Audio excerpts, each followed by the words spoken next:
Star Trek fan here, a big fan of your work, so here's a little funny question. Who would win in a fist fight, Paul Blake or Jonathan Archer? Jonathan Archer. Yeah, I'm afraid so.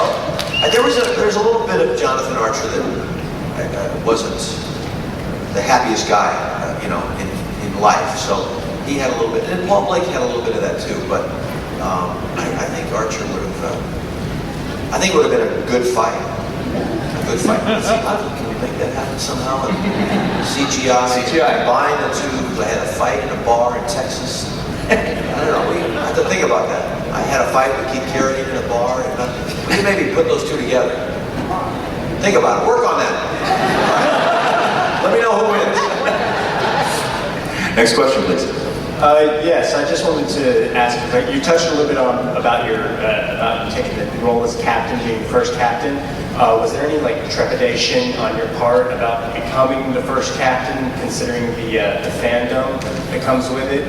And also, what did you do to kind of prepare for it and become the role? And what's your favorite episode? Wow. 8-parter. Go ahead.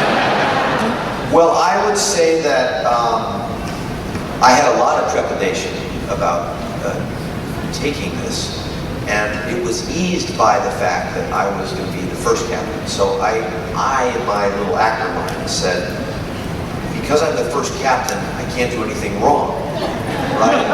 In effect, they're all wrong after me. So, they have to go back and make the adjustment. I don't have to. So that kind of freed me up, and instead of burying myself and watching, different captain episodes from various franchises, I did the exact opposite. I just decided that I would try and be as unaffected, which is not really possible, but I did a few nods in there over the years to different captains, but they were just me having fun. But they're in there. So that made it, again, I think that's, as I said, I wouldn't have taken it if it had been captain number 7. I was happy to take captain number 1. So that was the only way it would work for me, because I was like, okay, I don't have to worry about doing anything right or wrong. Everybody else has to worry about it. So that's the answer to that. But yeah, I still had trepidation. Look, somebody said to me, the Star Trek magazine, and it's got a circulation of 26 million. I said, what? You mean 2.6 million, right? They said, no, 26 million people around the planet. And it's it's hard to get your head around that. And that's in place before you start. And I'm used to creating roles, and that's what we do, and to step into something that has that many eyes on you. Such a large existing fan base. Yeah, and a caring fan base, and a specific fan base, and a particular fan base, and a love you or leave you fan base. But at the end of the day, I've always, the sci-fi fans are the greatest fans on the planet. I mean, I don't know, there's not even competition. I mean, it's and I honor the sci-fi fan, and I think that as long as you're consistent, and as long as you trust the sci-fi fan to be smart and intelligent and caring, you can have a great time. And I felt like we tried to live up to that as best we could. But it was a challenge. It's no question about it. We love you! Thank you.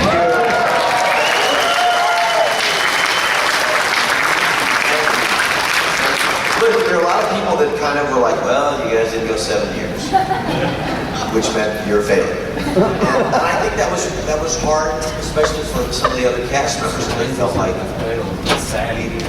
we'd blown it somehow. As much as you heard me talking a little bit about the business before, but I don't think ultimately it was about that. The world has changed, as you all know, in television, and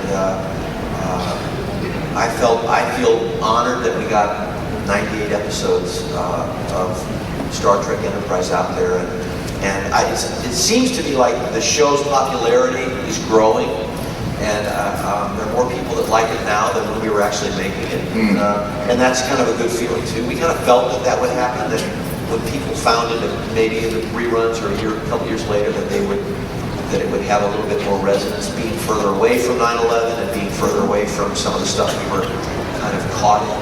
So it feels like that's happening. I don't know. The other part of his question was, what was your favorite episode? I was going to try to skip that. Okay, sorry. I love the Twilight episode. I love Sid Trip. I love the pilot. I thought the pilot was fantastic, and I loved In the Mirror Darkly. It's hard for me to talk specifics because we got into that the Zindi arc, and there were so many pieces of that episodes of that were great. I love the episode. I can't remember the name now, where I had him trapped in a ship, and he thought we were out in space. We were actually inside our own ship. Anybody remember the name of that episode? What was it? Stratagem. Yes. I think this is the heart. Well, no, I remembered a lot of the names of the Quantum Leap episodes because they were so specifically different. This was, I don't know if you can remember your episode names. Absolutely not. Yeah, okay. But I feel better. Thank you. Even if you're lying, I appreciate that. They can help you. I know, it's great. I know. It's good. It's like you need to have them with you all the time. Yes. Yeah, it's like the phone guy, right? You know, can you hear me now? Yeah, everybody behind you. There you go. No, I can't answer that, but they can. The minions can answer it. Yeah. But yeah, I wanted to No, say they're not minions. Those are from that's true. That's that other movie. We don't want to put that in, right? But I do want to say, just interrupt. I watched like every episode of Quantum Leap when I was a kid. Oh, yeah? I don't want to say when I was a kid. When I was earlier. You're still a kid. Okay. I had to mention that. That's what I did. I just loved that show. I really was such a huge fan. I mean, I planned my evening around the show. I just have to tell you that. So, no. All right, I'm not going to cry. Okay, go ahead. Next question. When he was 3. Hi, welcome to DragonCon. Thank you. And since you couldn't be a producer on the show, I know you directed a lot of several episodes of Quantum Leap. I was wondering why you didn't direct anything on Enterprise, because you directed remarkably well on the episodes of Quantum Leap. Well, thank you for that. There was so much to do on Enterprise, and there were so many more components with all the visual effects and all the extra stuff that had to be organized in terms of your prep, in terms of post, that I didn't feel that I could do it service. And I was so happy to be there in a learning situation because everybody there was so happy to Dan and Marvin and all the guys in the effects world. But there was a lot to kind of take in. I know so much more now than I did, even though all of that's probably dead knowledge now because they've all moved on. But I just felt like they knew what they were doing in terms of all of that so much better than I did, that I would just kind of learn and watch. And I think that their time might have come if we'd gone a little bit longer. They never asked me to direct. They never like, oh, we're dying for you to direct. And I'm still hurt about that. But I'm over it. And now that I've talked about it. But no, we had great directors, and you know how much stuff they were doing and how hard it is to do. And so no one directed for your show, correct? None of the actors? No one directed. Okay. No one directed from our show. I don't know when they started directing from your show or if they ever did. Right off the top, Robbie McNeil was the first one to direct. Yeah, but see, he came and directed our show. He took all my jobs. He did. And now I try to go to Chuck, and he's over there directing on Chuck. And he's like, Robbie, stop following me around. Chuck is the reason why he's not here. He's supposed to be here this week. Oh, really? Yes, and he's canceled now 5 times for DragonCon because his tyrant executive producer boss for Chuck. Please write letters to Chuck and tell him. Because I'm really mad because now that I'm the Trek Track director, I want my guests to show up, right? So, yeah. But he's directing everything. Roxanne Dawson, she's directing and producing Cold Case and whatnot. So she came and directed for us too. Oh, she was there too. Yeah, we got Roxanne directed and Robbie directed and LeVar directed a bunch, and Michael directed from Next Gen. I'm blanking on his last name. Apologize. But it didn't work out, but it was, I learned a lot from a lot of great directors. Well, the next sci-fi show you do, we expect you to direct an episode then. Okay. And produce. Exactly.